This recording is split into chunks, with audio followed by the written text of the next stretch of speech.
it just cuts off like that. It needs to like go down. Hey. How's everybody doing? Hello. Man, I'm reading already the comments. Welcome to an edition of the Mexican Soccer Show Live. It's been a while. I know I haven't been on here for a while. I've been traveling. Cesar, Adriana, I don't remember the last time we were all on, and apologize to all of you as I've been waiting for an episode. Pero empezamos. Adriana, hello. How's it going? Oh, I think you're on mute. That was bound to happen. Yeah. There you go. I was saying, I think the last time we were on was Cruz Azul had 8 stars on their jersey last time. Dun. Congratulations. Good to see you guys jumping on. Mr. Cesar, we already talked about this last time we were on. We got haircuts. So.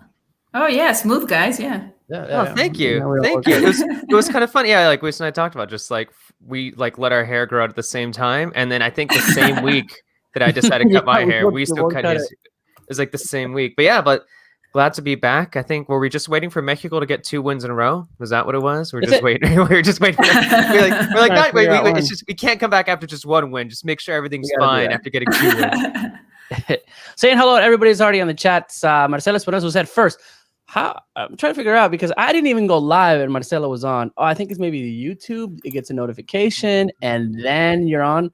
So good for you, Marcelo, for joining on. Golazos at second. Joanna Sanchez, who's been a long-time listener and watching the show right there. So if you're watching on wherever you're at and you wanted to comment, we definitely love the comments on here. We put them on.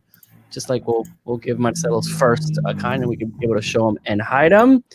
But saying hello to everybody, calling it now already. Mexico does not make it to the World Cup. Man, we're starting nice and spicy today. We haven't even gotten to the Gold Cup yet. Come on. 1081. We haven't started qualifiers yet. Not even qualified already.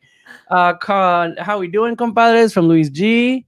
Alex De La Rosa says hello. And, oh my goodness, we have Janely Farias who's saying hello. A player, professional player. I think it's the first time we had a professional player on our show. I mean, like commenting on our show or watching us. Potentially, yeah. Very exciting. Hi, Janelle. Hello. Thank you. Janelle. Yeah. Hello. Hi, Janelle. Good friends. All right. We have a great show talking obviously all about Gold Cup and the national team. Taking a break from Liga MX, even though it's right around the corner. Yes, Janelle Farias is making history, like always. Like usual. Yeah. One more time. But we have lots and lots to talk about. Lots of games with El Tri. We're right smack in the middle. And so we're here. For those of you asking, Miss Amy Lopez is taking a break from joining on the podcast, but I'm sure she's producing somewhere. She hasn't said hello in the last 10 minutes, so wonder where she's at. Should we be worried? Yeah, usually she's like, hey, what else does she have to do? It's Monday in the night. Like she should be here anyway. But let's just jump right in with the game that happened obviously over the weekend. And in the past couple games that we haven't talked about, and then we'll jump into the Gold Cup. But first, before we even jump into the men's, really quick, Adriana, you're on. We got to witness a day. Let's talk just really quick about the Selección Femenil, who did not have the greatest of showing, at least in the first half, I think. But what can you give us a little wrap around, a little bit of what happened? Mexico versus the U.S., the greatest female team in the planet. And could we see just a little bit of improvement? You've watched many of these games. Many people are wondering, okay, is it still the same? How we've gotten some improvement just regarding the female athletes? Okay. I mean, first of all, we have to look at this like with the due context of what everything that's going on. You have the U.S. World Cup winning, Olympic bound team. And then you have Monica Vergara's 6 month into the job team, still kind of figuring out what players she wants to call up, where she wants them to play. Players still getting the hang of things. Janely, by the way, if you're still here, I do think they need a little help in defense. So, there it is. Yeah. Please stand by your phone because I'm pretty sure you're going to get a call any minute now. I think the thing is mentally we still kind of struggle against teams like the U.S. and I really don't think it was wise facing Japan less than a month ago another World Cup winning team. And then Janelle says she's ready. I'm pretty sure she is. Yeah. I think that's the first too. We're talking about the player needing. She's ready. They're calling them out. Making history here. Yeah. So yeah, I really don't think it was, I really appreciate the Federation getting all these friendlies and just, I mean, again, we've spoken about this so many times, Amy and I in the pod. We almost had an entire year without any activity on the senior squad, which was just amazing. Every single other team in the national team, whether it was the men, the youth, and the women's side, except the senior women's side, had activity last year despite the pandemic. Something happened on the senior side, and then Christopher Cuellar left, and I think it was close to 11 months without a single game or a single practice, call up, just anything you want. So we kind of lost a year there, to be honest. And at least that's what I think. So then Mónica Vergara gets the project, starts off really well against Costa Rica, getting a victory at the Estadio Azteca, which was just great. But then we have these games in Europe against Slovakia, against Spain. And then we face 2 World Cup champions, both at home. I mean, for them. So we had Japan, and then we had 2 games against the US. Not entirely sure if that was mentally the way to go. I mean, I really do appreciate the fact that they're getting these games. They're really getting top level competition. Maybe it just wasn't the way to go because you're still looking into what players you want to call up, who's going to be, like that spinal column of your team. So I do think it puts some of the players at a disadvantage because mentally you're facing these powerhouses, right? Japan, you're facing the US, and you face Spain that had such an amazing World Cup as well.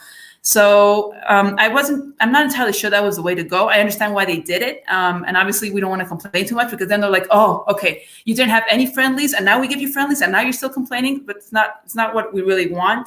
But I do think lots of things to be just taken into account for Mónica Vergara. I really think that after these games, now she probably has a huge understanding of what players she wants to call up, looking into qualifiers at the end of the year.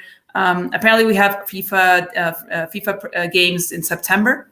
So I'm guessing that's when we're going to start seeing the actual squad. Maybe just a few tweaks here and there, depending on the rival, depending on the game. But I do think people just shouldn't be just thinking, oh my God, we made a mistake. We're not going anywhere with this. Yeah. I'd be pretty calm about it. Just thinking about it was a really huge exercise. You can't expect to have an entire senior squad in 6 months. I mean, you really can't. So so let's just take it, with a grain of salt. And hopefully, I think that the next couple of weeks, lots of players going back with their teams, starting off the season in less than a month. I mean, well, actually, like less than 2 weeks, actually. And then just seeing how they adapt to the league. We're getting foreign players for the first time in the league as well this semester, just see what they can bring along and how much they can also add to the level of the league. And then I'm guessing in September, now we're going to start seeing a more competitive team because I think Mónica Vergara probably just did as many experiments as she wanted and probably needed at this point.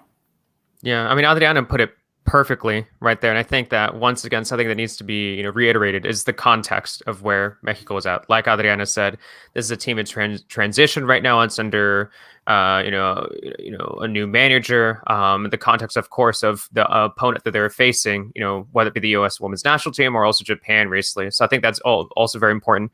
And like Adriana said too, I think for me, I think as someone who supports Mexican soccer, Mexican women's soccer, and the men's side, I'm more worried about, and I will be keeping a little bit of a closer eye and maybe analyzing a bit more what's going to be happening later on this year. Like Adriana said, with World Cup qualifiers, I think that's the big test right there. That's what will be truly worried about. What I'll be truly keeping an eye on. But I think for these games against the U.S. women's national team, you just got to have that context in mind of the opponent and where El Tri Femenil is at right now. Well, there you go. Thank you, Adriana. Thank you, Cesar. It's hard when you lose, especially to a rival, but at the same time, it's the U.S. I mean, it's seeing them play, and I watched the whole game, and just they're ahead of everyone else in the world. I really like the fact that there were some times where Mexico did compete, which I didn't see that before. We had some players on a personal level that I thought were even better than the U.S., right? In some instances, we're like, wow, this is a different Mexico team with a lot of talent. Now let's put it together. And you said it, Adriana, coming in September, the qualifyings are right around the corner, hoping to get that ticket to the World Cup. That's where we're going to see. It's a good way to go. Tough losses, but I think they're going to learn a lot, and hopefully Mónica learns a lot from this. So I will keep it going. There's a big plug for Adriana and Amy, who has a great podcast. If you're new here at the Mexican Soccer Show, It's called Our Football Podcast, usually every week. But be on the lookout for it and tweeting through the Mexican Soccer Show. They do an amazing job with everything Liga MX Femenil and also El Tri Femenil. And they also discuss the men's side. So it's a podcast on we throw them a bone, as Amy says. Throw them a bone. All right, let's talk El Tri. Lots have happened before last time we were all on. Obviously there's a Gold Cup that's coming up. The Gold Cup roster comes in. So where do you guys want to start? From Funes Mori. Funes Mori? We start with Funes Mori? If everyone talking about Funes Mori? All right, here it is. Funes Mori, obviously, big controversy of the talk, the naturalizados talk. Felt like we when was the last time in naturalizado we were talking about someone naturalized before? Was it Chaco? Was it Chaco? I think so, I think it was Chaco. And it's remember with Erickson? Do you remember Erickson called up like 3, like Damian, Leandro, I think Senior get? Yeah, Senior was there before, but I think he called him back, I think. It goes back to the conversation that's like, you know what? Why do we need other players if we have talent, if we have the young guys coming through? But I specifically for this time around, we have no strikers right now. We do, but they're not going to be available for the Gold Cup, right? From injuries to whatever's happening with Chicharito, to the Olympics. Like, I feel like at least today, anybody that's saying that we don't need Funes Mori, I don't see it. Like, this is a player that is good. Is a player that has a quality that we don't have, especially like as a number 9. So I want to hear your thoughts. He's called to the Gold Cup. Not only that, he scored, but are you, I guess 2 questions. One, are you feeling like one is warranted, which I hopefully you think you do, but at the same time, is he our answer pretty much? I mean, of course. I mean, if he's Mexican, he's Mexican. He has a citizenship. Like that's truly what matters right there. And it's really, really unfortunate to see some of the arguments that some people have made, against him, who are been trying to belittle him. And it was a little unfortunate too at the Coliseum because I was at the game where Mexico, beat Nigeria 4-0 when they were announcing the starting 11, and of course, Chucky got like the biggest applause. But when they announced Funes Mori's name, I'm not gonna say all of the fans. I'm not gonna say half the fans, but there was like a vocal minority who kind of booed, maybe some like negative whistling, and that was pretty unfortunate to hear. But what was nice about that game was that he immediately shut them 3 up. minutes in. I wonder if those guys actually did that, right? I mean, he immediately shut them up. And what was cool too is that like maybe. I don't know, I might have missed someone else who might have done it, but from the press box after the game, he was the last player to leave the field too. Even though like he got some boos, even though he got some jeering from the stands, he was the last player to leave the field. He was taking pictures and signing autographs with fans. So I don't know. It's nice to see him silence his doubters, I guess you'll say, so quickly. And I thought he had a great performance. I thought he was excellent, and I think he is exactly who Mexico is going to need in this Gold Cup, considering the options, considering that he is 100% eligible and that he is Mexican. I don't know why people are denying that he has the paperwork. He did what he needed to do. I think he's great. Yeah. There's 2 conversations with the whole naturalizados. One, the conversation did they just do it to get a spot and try to go to the World Cup, right? And like there is something there where it's like, well, do they really want to go? And I can see a little argument there. Don't get me wrong, right? There is. Yeah. Imagine if like 11 naturalizados came in and they weren't, they come to the league, they did whatever they needed to do just to be in a World Cup roster. And you kind of be like, all right, it does feel, because this is about your nation, I can see it to the extent where. Okay, but when there is a person that's been in the league that has, that did the paperwork, that did everything they could do, and is okay by FIFA to go, and not only that, is gonna help the team. Like, I'd understand it if it was somebody that was just like didn't help the team, then yeah, okay, like there shouldn't be any problem with Funes Mori because we don't have anybody like him. He's a good player. I think. Above, most of the players that are out there that are playing as far Henry Martin, I would say Funes Mori is above, that we have. Pulido, I'd say Funes Mori is above. So why not, have somebody like him? But Adriana, to you, is he the answer? And what do you see happening with him in the Gold Cup?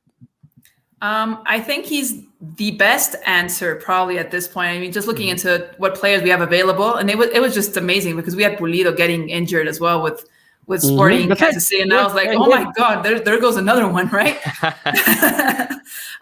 So I don't know if he's the best answer, but he's definitely the one that's most available and at the right moment and at the right time, right? So I have no problem, obviously, with him being called up. He's as Mexican as any of us. So, I mean, what it says is he did the paperwork. I only worry about what it means when we have to call up another player and when we have to struggle so much to find a player, no, disregarding the fact that if he got the citizenship or whatever, because if we don't really have any more players, that's what I'm worried about. If you look at how much they've struggled with the Olympic squad, with the senior squad, you would think it's not something we would struggle that much with, right? And you were looking at, oh my God, who's going to be that player that's going to go to reinforce like the U24 squad for the Olympics? It was Henry Martin. Again, not the Oribe that we saw in 2012, probably. I mean, not a bad striker either, but still probably we would expect maybe someone just a little bit better. Before the 2012 Oribe wasn't Oribe. Yeah, I know. Yeah. Well, made him. Yeah, that's true. He came in actually in like a kind of like a dry spell. Exactly like Oribe. Like he probably will go there and watch have Henry Martin have a really great tournament run. Like if they go deep. Hopefully, yeah. You know. But if you look at that, you're looking at them, then you're like, you've got Henry Martin, like looking like strikers. You've got Pulido, okay. You've got Martin, okay. You've got Macias. Not available, but he wasn't like it wasn't like Macias was on the field, and I'm a Chivas fan. It wasn't like he was on the field and you were thinking, yes, he's on the field, we're gonna get those goals. He's not in that position right now. I mean, I hope he does now that he's going off to Getafe. But he wasn't really in that amazing like streak, right? Alexis Vega, not really. So the thing is, you have all these players that are really okay strikers, right at an okay moment, and not someone that comes in like in a hot spell, you know, like Chicharito is at the moment with Galaxy. That's what was worrying me. And I was like, if these guys aren't available, like who else is? I mean, you look at the league and there really isn't anybody else. Mm-hmm. That's what worries me. It's not like you have like a really young player coming in, like what we thought of, I don't know, Carlos Fierro at the moment, right? When he was with the U17s and we were thinking, oh my God, if we follow with this guy, he might just be that guy we need for the national team. No, he isn't. So that's what I'm looking at. I'm looking back at like other U23s or U20s, and you're like, there's nobody. Like something is wrong creating those strikers. And I think from those options that people will bring up, there's still question marks. You know, some people will probably say like, oh, why didn't we bring up, Santi, Ormeño? And for me personally, even though he chose a different national team, I think there are a lot of question marks over him. If he didn't get so many goals from penalty kicks, I don't know if we'd be having the same conversation about him that we've had in recent months. And even with some of the younger players too, yes, there is a lot of potential for some young options that people could bring up, but they're still a little inconsistent there. A lot of those younger names still, I don't know, maybe need a little bit more time. And I think more than anything else, I think just in the same way that we've seen it with Wolves, I think it says a lot about the importance that Raul Jimenez has for club and country. More than anything else, we've learned, just how truly important he is for Wolves and for El Tri. The good news is he's reporting back to preseason training with Wolves. Reports are saying that he might be able to return to the upcoming season. So fingers crossed that he'll be able to get regular minutes with him in the upcoming season. But that said, he's not going to be involved in the Gold Cup. And we'll see how. Hopefully for qualifiers. Hopefully, yeah. Fingers crossed. And of course, with these kinds of things, like with his head injury, you don't want to rush it. As much as a fan, like I want him to return to the field. You don't want to rush something that serious. So yeah. So what everybody is saying, Funes Mori is a great value of Jimenez. Great value version of Jimenez. Somewhere in there. Is he the Kirkland signature? The Kirkland signature. Santiago Munoz is going to be a superstar. I mean, we have, and just like you said, right? There's Munoz too. Yeah, he's a good young player, but I still think he needs a little more time. I think he needs a little more time before he could be like a crucial player for the senior national team. Definitely. I mean, something's very wrong when you have to find a striker from a different country to play for your national team. I think, Adriana, you said it, right? It's the fact that we don't have anybody now. We have Funes Mori. By the way, Funes Mori has been. It's not like all of a sudden we needed somebody and Funes Mori was like, I'm available. There's been talk about Funes Mori for a while. In fact, even from last year, that he's been wanting to play. Yeah, and it took a while. It wasn't a month over. Like you have to get your papers and you have to you have to have FIFA approval. Then you have to, I think there was some speeding up process people were complaining about, but it just happened right before the Gold Cup, and now it's there. So he has his paperwork. He lives in Mexico. Like he plays for Mexican. Someone broke into his house in Mexico. Like, that guy's been through a lot. Like, and still people are criticizing him. There's kids that are Mexican, I think. Or his wife or something? Maybe. I know his son is now. I know Funes Mori's younger kid is Mexican born. Yeah. Now we have to be specific. So people are talking about the younger players, but I mean, we were talking about Munoz right now. I mean, I was just looking at like, how old is he? I could remember he was like U20. Yeah, he's still U20. He's 18. Yeah. I mean, still a long way to go. And actually now I hope with the change in system, because they did this with the league, we had a U17, a U20 team, and then we have like no U23. Somehow we expect players to make that jump from U20 to senior team level. There's like no in between, right? Yeah. There is for national team, but there's no for the league. So maybe we should look into that. Now they're switching it over to U16 and U18 and then U20. So I don't know entirely if that's going to be a big change. Hopefully it will, having like 2-year separation between those divisions. But there's definitely something goes on between the U20s and the senior team that's just not working.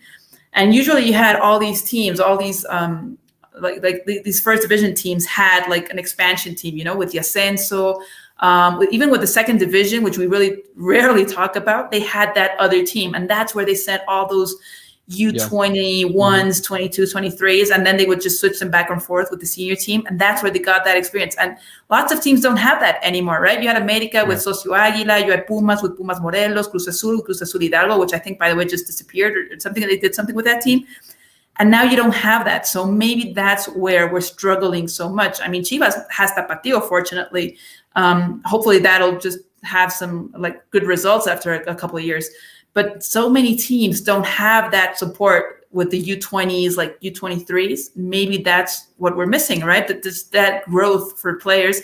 And that's why some of them just don't make them at senior team level. Yeah, agreed. All right, Funes Mori talk. He's going to be there. How many goals does he score in the Gold Cup, Cesar Adriana? And people in the chat, let me hear your responses. How many goals does Funes Mori score in the Gold Cup? It'd be interesting to see who's got the most goals. 5.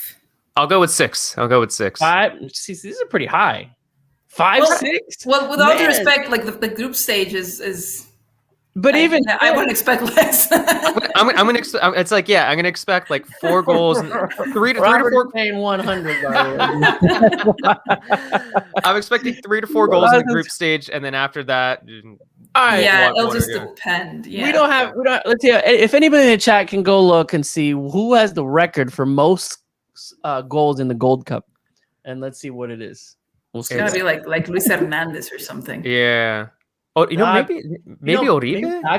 Maybe Sage. Maybe Sage. Maybe Sage. I remember Sage scoring like a lot of goals, but I don't know if it was this. All right, so we got 6. Sup is saying 9. Like, so everyone's saying a lot of goals. These are a lot of goals. Actually, maybe Gio's. Maybe is there a chance of? No, maybe not Gio. I'm not sure. Yeah. No, I don't think it's 4, 6. Look at all that. Marcos Martinez is saying 6. That's a lot of goals. So, but the thing is like when you're bringing it back to that game against Nigeria. I know it was Nigeria's like what was it? It was like their C squad. It wasn't exactly their best roster out there. But when you look at that front line, it was really exciting to see Funes Mori, Chucky on the left wing, Tecatito on the right wing. And I don't know, they were really dangerous. Even behind them, Ache Eric Gutierrez, like they look fantastic. I was very, very impressed by them. But I was very, very impressed by them. In the game against Nigeria, and I think they're gonna do a lot of damage in the Gold Cup. So Landon Donovan has 18 goals. Clint Dempsey has 13 goals, and Andres Guardado has 12 goals. But that's an all-time. All time. I was gonna say the goal scorer, League Goals Cup all-time. Oh yeah, all-time is Donovan. That's true. Yeah, single it's definitely tournament Donovan. is Sage with 11. Is Sage with 11? Single tournament. Yeah, I think so. I just looked it up, like Googled it quickly, and I think it's Sage with 11. I would think because I remember Sage scoring like 6 in one. in one against somebody. That must have been like one of those turns. Yeah, where we won like 8-0 against some side. Amy showed up, by the way. Everybody. Amy showed up with 312. All right. Well, we'll see. I guess that's an area code. They say Sage's got the record with 11. Maybe another one would be how many goals somebody has scored like in the last like 20 years. I would see Chicharito or even Jimenez, but we'll see. All right, let's talk Gold Cup. Really quickly before we move on to Gold Cup, shout out to all of the fans who have not been doing the goalkeeper chant. Thank you. Thank you. Please, like continue to make that progress. Yeah, and I remember when because I was watching at home the Nashville game, and I was like, all right, cool, well done. but when I go to the LA game, I was like, all right, for sure I'm gonna hear it. And I was like mentally I was pretty nervous as well. I was like, oh my God, it's LA. It's like an extension of the Azteca. And I was like, oh God, it's good. But I was there in person. I didn't hear it a single time. Did not. I thought they were gonna joke with it. Because there's this thing they do with like a Luis Miguel song, and they'll start off the same, like and then they'll start singing. I was like, oh my God, they're gonna be playing with that. They're gonna start doing something like that. Yeah, so that was really good to see. And also that like even though I saw some tweets about isolated incidents, and I mean those aren't confirmed, it was just tweets. And although it saddens me to say that it'd be progress to have isolated incidents, that's still big progress because I mean we've all been to Mexico. We've all like in recent years just like the stadium booming in unison when it comes to goalkeeper chant. So for me to not hear it, for full 90 minutes in LA and to see someone like waving a pride flag as well, I think it was within the PVA section. Like that's huge. I don't know. I thought that was that was definitely significant. I was still kind of missing. We need like something like very Mexican to just like substitute that. I mean, obviously nothing will get us into trouble, but I was like, it's just so colorful. Do you guys remember the foie? That was a big thing. Yeah, the foie. That was amazing. We should just keep that. For so that I work a lot with the fans, with PBA, with supporters groups, and for this LA, working with even security, with the FMF, having conversations of what we could do. Getting, I was in Nashville in front of like a lot of the fans and letting them know how, people shouldn't do it. And it takes everybody. We kind of lost you in that sea of people. You're about to disappear at some point. We're trying to do a lot, and it comes from all different types of angles, from on the field to, even Hector Herrera before the game, Memo Ochoa before the game and after the game, thanking the fans. That's three, just like you said, Cesar, there were some isolated incidents. Some people said, oh, I heard it here. But there was also an incident where somebody's like, hey, I tried to start the chant and nobody would do it. Like that was also on Twitter. Somebody said that, like my idiot cousin tried to chant it. And and nobody joined in. I think finally, at least, people have gotten the message to stop. The people that are going to do it are either going to be doing it because they're trying to be funny or the game is going totally wrong. We didn't hear it in Denver until like later in the game when the US was winning. So I think people have gotten the message, and congratulations to all you fans that were there, because I think you're finally going like, all right, let's stop. Like we're done. Yeah. Like let's do it. And from all the effort. So yeah, congratulations to LA. We'll see what happens. Here comes the Gold Cup. It's Dallas is the last time they heard it for the full stadium. It was at the AT&T Stadium. That was like when everyone did it too. So, and we'll see how it is, but I think it'll continue to be a topic, and we'll see what happens. Gold Cup right around the corner on Saturday, July 10th. First game is in Arlington there at AT&T Stadium. We don't have who we're facing yet, right? Yeah, I think it's gonna be the winner of Trinidad and Tobago. I think it's gonna be the winner of Trinidad and Tobago and French Guyana tomorrow. Got it. Is that gonna be on through the end?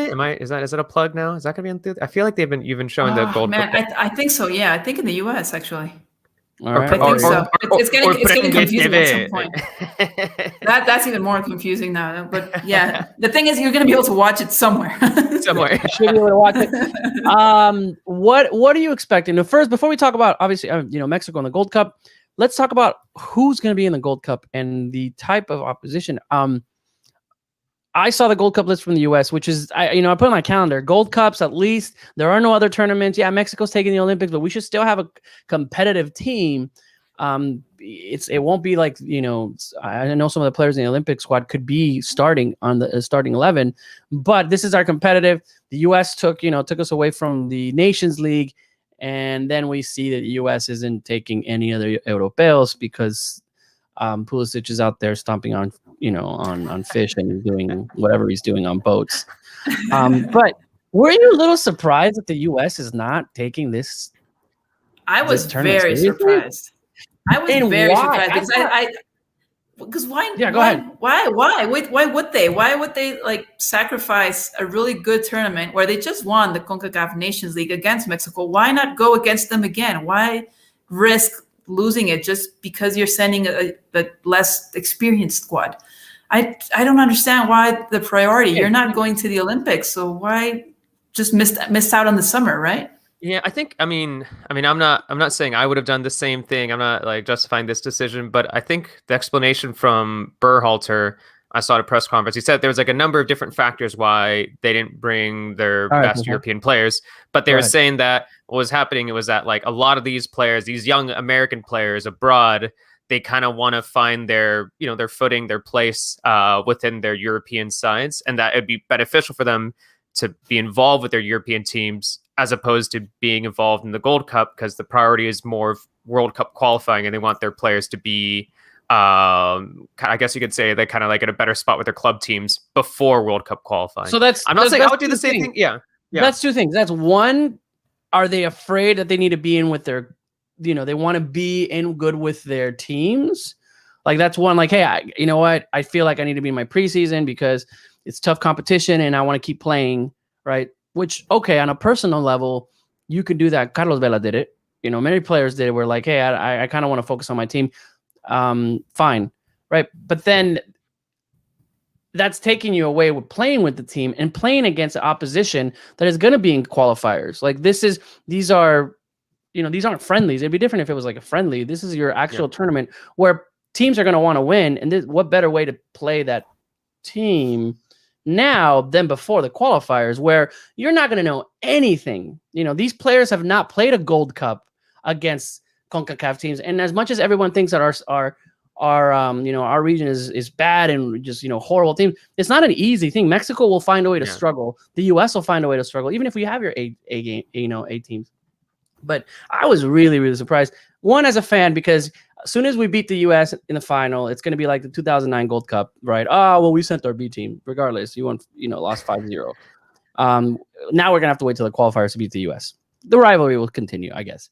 There will be no lack of Mexico versus United States games in the near future. There will be no lack. It'll be fine. If fans are worried about not facing the U.S. Or the best U.S. team, they'll make it happen. And qualifiers will make it happen. There's gonna be no lack of games. Don't worry. And then the MLS Liga MX will kind of make it happen. Yeah, there you go. Yeah, just head over to LA on August 25th. Yeah. And the CONCACAF Nations League will kind of make that happen as well. We got the Leagues I Cup. think this is gonna hurt them. I honestly think this is gonna hurt the U.S. for not playing as a squad.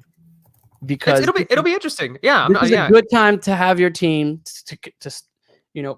to play competitive matches against the CONCACAF region, to know those teams, and then those players do not know how to play in El Salvador, do not know how to play, and I'm not saying that they're going to get the experience now, but fine. I think it makes it easier for us. One, we'll win the momentum going into the qualifiers. Hopefully, we have a team. The Olympics, will be done, and then the qualifiers will start. So. Let's also not get ahead of ourselves either. This, as you mentioned, there's no guarantee it's going to be Mexico, United States, course, yes. and in the final either. We've seen numerous times that Mexico. I don't think it will. Yeah. I don't think it will. I don't think it'll be Mexico, U.S. Ooh, okay. Well, really? All right. What is it? Are you making a prediction right now? No, but either. Okay. I'm going to stick that it won't be Mexico, U.S. in the final, in the World Cup final. Okay, I think it will. I guess that's the easy bet is for me to say. That's not a hot take to say. It'll be the U.S. A team could not beat Costa Rica until like the 87th minute, right? Yeah, I mean, no. I mean, I think, yeah. No, I think the I think it's easy for casual Mexico and U.S. fans to say that it'll be a Mexico-United States final, but yeah, we only have to look at any other like recent games that Mexico's had against CONCACAF opposition, that the U.S. has had against CONCACAF opposition. You'll find numerous examples of them struggling against these sides. So I mean, so I think yeah. So what the U.S. are doing, obviously, it's a little bit of risk. I think you can make pros and cons, a pros and cons list for what they're doing, but we'll see how all three do it. I think when you consider that it'll be El Salvador, Curacao, and I mean, I'm guessing more than likely it'll be Trinidad and Tobago, although maybe it'll be French Guyana. I mean, there are no excuses for them not to get out of this group, and easily, to be honest. Yeah, no excuses at all whatsoever. And I think, like usual, tie against like Guatemala in the second game. Like it's not going to be a walk in the park. I think people always say that. It's like it'll take a while. There's 3 games in 1 week. That's another thing. Saturday, Wednesday, Sunday.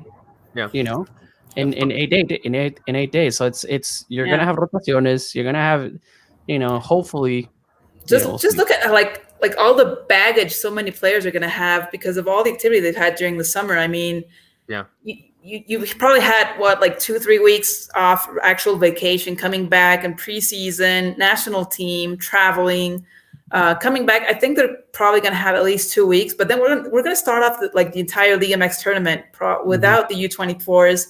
And then without the senior side, and I think they're going to come back probably a couple of weeks later because you don't want to risk injury just because you overwork them as well, right? Yeah. And then, I mean, our calendar is pretty packed for next season because you have so many qualifiers, and we were used to having 2 games for every FIFA date on the calendar. Now it's going to be 3. Yeah. So it's really packed for the national team players. Yeah, last time we had 3 games in World Cup qualifying during the calendar season? It was Chepo de la Torre in the first 3 games, which was Jamaica, where it was 2 away games, right, or something like that. 2 away games, 3 games, 1 home game, 2 away games. We tied 3 away games in 1 week. In the World Cup. Yeah, that's when we had this terrible streak. Yeah, that's when things started getting. A good friend, writer Jolie, wrote an article on why that qualifier wasn't necessarily Chepo. It was the fact that the schedule was 3 games first, then 2, and then 3 again. And Mexico was the only team that played 3 games, because they were going to the World Cup, to the Confederations Cup, I think. Yeah, that'll be. I mean, I guess that's all travel.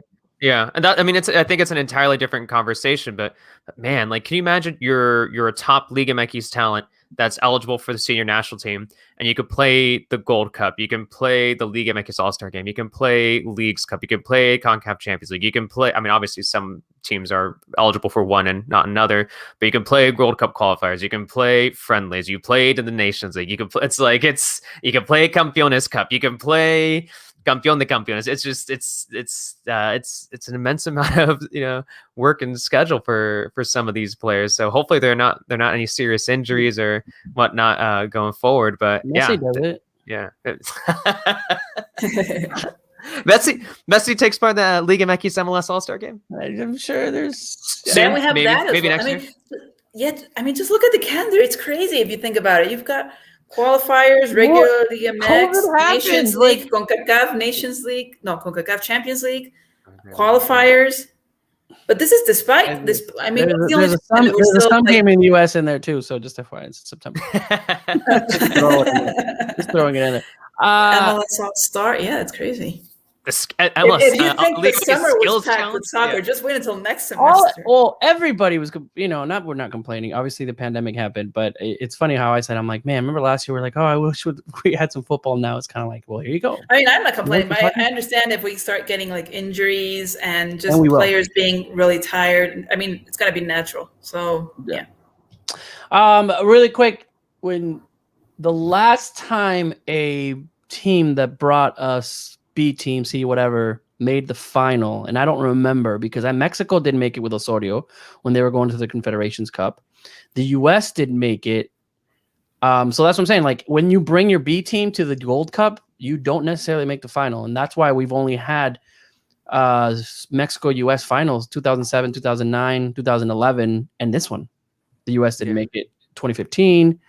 And when they made it was 2019, right? When they both brought their team. So it's not as easy to just bring your backup team for the Gold Cup final.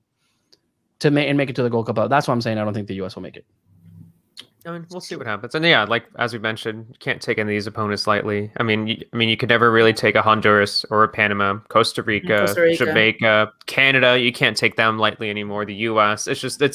There are going to be some obstacles for Mexico once they reach the knockout round. Which the will last be interesting. time who did we barely we went to penalty kicks with Costa Rica in 2019. Yeah, and then we had that terrible call against, what was it, Panama? Remember Guardado taking that penalty kick that he shouldn't have, and everyone was saying like, "No, you're supposed to miss it because it wasn't." That was 20. That was 2015.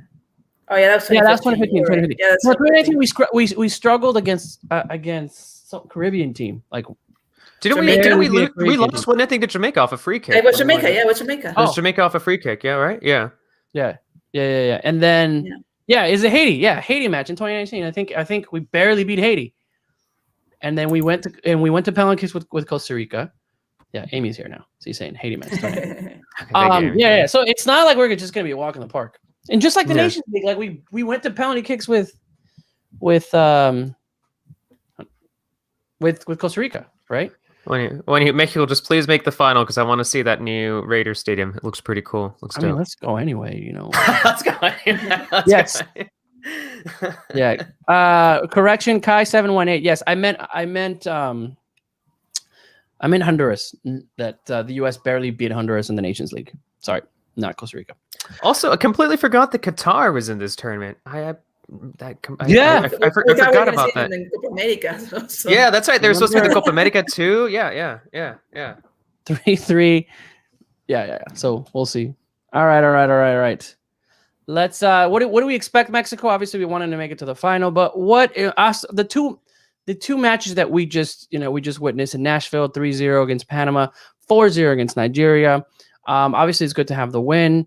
Obviously, there's a lot of goals. I would say the opposition, especially Nigeria, was kind of wasn't the best, but it's always good to start a tournament going with a win.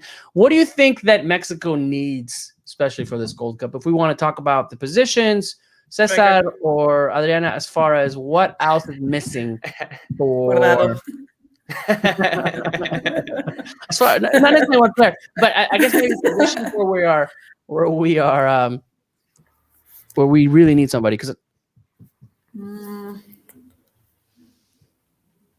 I'm trying to think. Maybe we need someone stronger in like that leadership, that captain position. Not because I'm not because I think Herrera does it poorly, but I'm kind of used to having someone with a stronger personality in that role. Leadership. I'm used to having like a Rafa Marquez, Gerardo Torrado kind of role. The other side.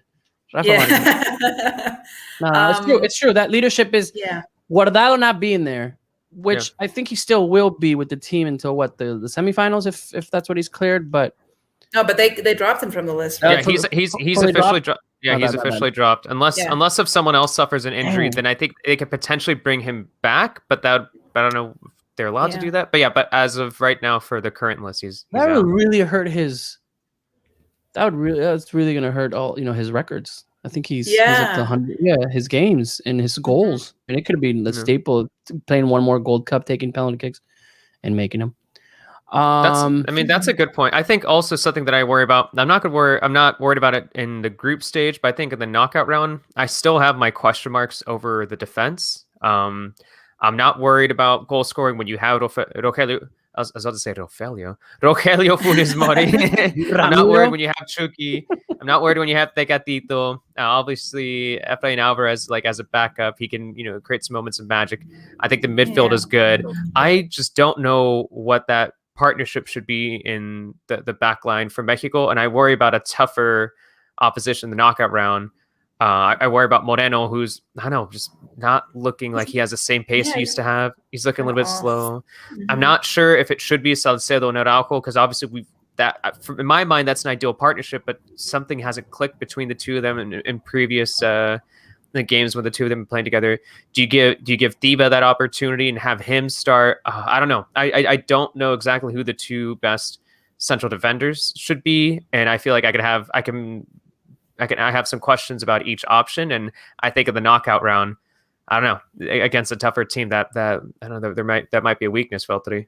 Isn't it weird that was usually the position we worried about less? I mean, it was just like a given, right? You had you had like Salcido and Massa and Marquez with Moreno or something, and it was just like you knew that it was like a given, right? And then or like Osorio. I remember Osorio being right back, and then Salcido left back, and you had Moreno and Marquez probably. Well, before we've always had pretty good defenders. I mean, from the Suarez to we've always the Mexican defense. I think it was through Osorio when he came in, Juan Carlos Osorio is where we started seeing this gap after Rafa left. We always thought Moreno was going to be the one to take over, right? It was just like a natural thing, like, oh, let's have Moreno, the guy that went from Pumas and went to Europe, and it was just we thought that was going to be it, right? Yeah, and it's just I think so long. Yeah. So kind of but I'm with you there. So we have, and asking the chat, everybody in the chat, if you're worried about one thing with Mexico, what is it for the Gold Cup, and we'll read the responses. The leadership is something big. Herrera was he's okay, but he's not. He wouldn't be my first choice. Herrera was nervous making a speech yesterday or 2 days ago. He's really nervous. Trump did it really well. I'm really happy he's going to the Olympics because he did it he assumed that leadership role really well. Yeah. He's done enough commercials and media stuff that that was enough practice. Yeah. I got a chance to talk after the games with Ochoa. Ochoa's super cool. Yeah, and somebody asked him about his birthday's coming up, by the way. His hair treatment. He's like, some fan asked him what this hair treatment. He was just talking about. Hector Herrera also pretty cool. But yeah, right now Hector Herrera would probably be captain. Someone in the chat said Chucky. No, I think Chucky doesn't have personality. Is it just me? After he went to Europe, the guy is just angry when he doesn't get the ball. I like that though. I like that. I like someone was really getting into him.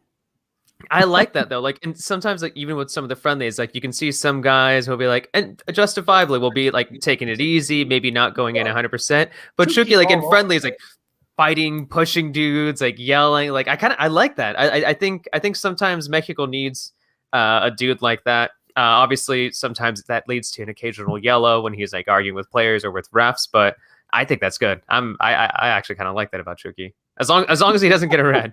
That anger as a leader would be awesome. Alex Vadillo 93 saying defense is the biggest worry, set pieces especially. Yeah, there's some stat out there that more goals out of set pieces now with Tata than Juan Carlos Osorio. Yeah. So what else is worrying? Yeah. Let's see. Alex La Rosa says defense, it really lacks space. Would really like to see Johan Vasquez and Cesar Montes in the back moving forward. Don't mention Cesar Montes around Cesar because it's completely agree. Yeah, I completely agree. And Johan Vasquez. I think they're both great players. I think that's the awkward thing too. It's just that obviously I think you can have some answers for some backup or starting positions here for L3 that are going to be, involved with the Olympics. So that's just kind of something to keep in mind too. KY has a question. It said thoughts on Julian Araujo joining L3. I mean, that's not a guarantee. It's he just didn't get a well, who knows what happened behind the scenes, but he is not with the U.S. men's national team roster for the Gold Cup. I think it was Kevin Baxter or Delmi Barrios over. It's keep his options open, right? I think. Yeah. Someone reported that he wanted to keep his options open. Obviously, he's eligible for L3, and I think that sometimes you see some people arguing, just be like, oh, well, does that mean that now U.S. is better than Mexico? It's actually no. The argument could be made that from Mexico's positions, I think one of the places where you have the most question marks and depth is right back. So I think there's a decent chance that Julian Araujo could get more minutes for L3 in the future than he would have the U.S. men's national team. But we'll see. I don't know. We'll see. All right. So talking of Gold Cup, I think everyone here expects Mexico to win. If they don't win, especially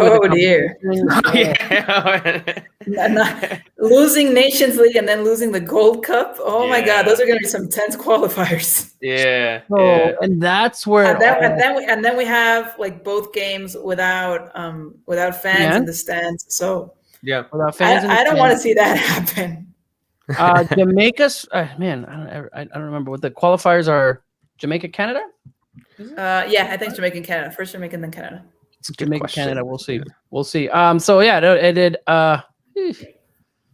Giovanna says she wouldn't care if Mexico loses a Gold Cup.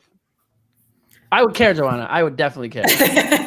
Two tournaments. I would care, but above all, I'd be terribly worried. Well, here's a question. Would we care if Mexico lose? Let's say they don't even make the final. They only make it to the semis. But that's worse. Okay, let's say they don't. They only make it to the semis. The Olympic team does okay. Wins the gold. No. So the Olympic team does okay, but what's okay? But like they make it out of the group stage, but don't make it. They don't go far in the knockout round. But let's say Mexico then finishes first in World Cup qualifying in I guess it's the octagon now as opposed to the hex. But if they qualify for the World Cup and they finish it first and they defeat the U.S. twice, like okay, well now you're making it. So I guess all our games we make it to the World Cup, but then we win the World Cup. I want to win the World Cup. We're starting. Would you rather? Would you rather win the World Cup and lose all games against the U.S. for the rest of your life? Really, everybody on the chat right now, win a World Cup and lose games for the rest of your life to the U.S. Yes or no? Yes. Oh, really? Wow. You didn't win a World Cup? Oh my God! Yeah, we can just. You win a World Cup, but then the U.S. beats you at every single game. I don't care. We have a World Cup to shove in their faces. That's hard. You could just be like, "Hey, we got this. We got this." Right, wait, so what about? So nice and pretty. What about Mexico? Okay, what about if Mexico wins the World Cup, but then they don't beat the U.S. for 10 years? No, forever. Oh no, yeah, I'll take it. It's a World for 10 years. It's a World Cup. Yeah. All right, okay. This is why we don't. This is why Amy left away with she left us all alone here on the show without a producer. You get a holographic Charizard, but Mexico loses. What if Mexico wins one World Cup, but then never goes to a World Cup again? No. That'd be heartbreaking. That'd be so heartbreaking. No. Yeah, because you won't forget about the World Cup, but there'll be like an entire generation that won't really know about that. We should go ask the English like this, like you guys won a World Cup and you haven't won one since. What would you rather? Real English vibes right now. Yeah, see, Amy gets it. Yeah. Can you imagine if we did qualify for future World Cup, and when they expand it to 50 teams, we just couldn't qualify. Let's expand it to almost everyone. All I'm saying is it's hard to win 2 World Cups. It's hard to win one. Imagine. Jeez, why am I bummed out? Mexico won 2 games. Why am I feeling bummed right now? I'm feeling bummed out. All right, well, it's not going to happen. Hopefully, Mexico wins the World Cup, and we'll continue to go and winning. It's going to be a while. I've already accepted. All right. So ideally, Mexico wins this Gold Cup, right? Or else it's a failure, and it is. I know it is. Olympics, and we'll have an Olympic preview when it starts. Amy, it's coming home. The Gold Cup is coming home. Let's see. What is Mexico wins the World Cup, but you can never watch a game live in person, TV, or radio ever again? No. What? Just watch cricket instead. How can I do my job? It's like, how can I continue my career? You made it. You won the World Cup. It's over. Now we got to figure out what we're gonna do for the rest of our life. Wait a second, but no one ever mentioned that the femenil will continue winning. Oh, there we go. There it is. Okay, I brought it easy. Boom. I'll sign it. Go ahead. Let's go. I'll sign it. Let's go. I'll sign it. All right. All right. Just as lastly, because somebody said that there's English vibes right now. Giovanna has asked, where is it? Do you guys think it will win the Euros? No, I think Italy's going to win. Yeah, I'm going with Italy as well. Oh, man. Oh, there you go. I'm going neither. Wait. So going with Spain? Denmark. Let's go Denmark. It is pretty. Yeah, it's kind of nice to root for Denmark, though. Hopefully, do all right. Denmark. Denmark and Argentina win it. Denmark and Argentina will win.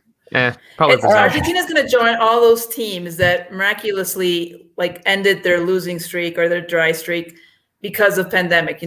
Sorry, Cruz Azul fans. I know it's not what you want to hear, but you had the Dodgers, Cruz Azul. You want to know what's funny is that the Suns were the worst team in the NBA before the pandemic, and then now they're in the NBA. It's true. See, there's a thing about not having fans the whole time. I don't know. It's weird. Yeah, pandemic gave us like all these weird champions, or just like I don't know, weird. Yeah. It's not weird. All right. All right. So the Olympics, and we'll have a whole show about the Olympics and what we expect. But where do you see them? What's a good showing out of the group stage?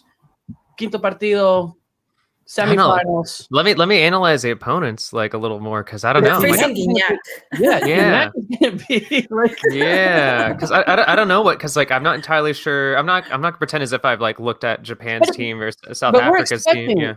Even if it's like we expect Mexico to get out of the group stage, like now that's expected. I guess that's the minimum goal. I guess without diving too much into knowing too much about the other teams just yet, I think that's the minimum goal. But after that, I don't know. Yeah. I don't think it's gonna be really easy, to be honest. I think they're gonna struggle. I mean, you've got Japan, the home team, South Africa. I mean, again, like you have to look into them, but you've got France with Gignac. Yeah. And Thauvin, which we haven't really seen. Gignac, though. These guys already know. Salcedo. Oh wait, he's not playing.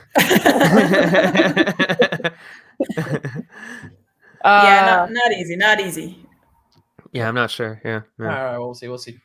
All right. Last of the news. We'll finish the show. Mr. JJ Macías gets to be finally official to Getafe, which we always applaud any players that move from Mexico. Not only think about it, but also actually do it. Is in Getafe and official. They announced him kind of cool with the whole game, right? With FIFA and adding players. That was kind of cool. Your thoughts? And not the greatest season for JJ Macías. Not the greatest team, but it's still big. I'm just glad he's getting the opportunity. I wanted to get him like just have it because he just seems so distracted the whole time because of this. I mean, it's a good thing. I mean, obviously he wanted to go to Europe. So many players want to do that, but I think it was just something that was like just distracting him the whole time. So I just want him to go. If hopefully he has a really great season, he'll stay. And then Chivas can kind of move on and hopefully find another striker, which again, if the national team can't find one, how is Chivas going to do that? But yeah, I just think it was something that was distracting him way too much. Yeah, Chivas. He's fine in León. Like that's what happened. Yeah, I mean, the first 3 games: Valencia, Sevilla, and Barcelona. Oh man! Boom, hat trick each game. Let's go.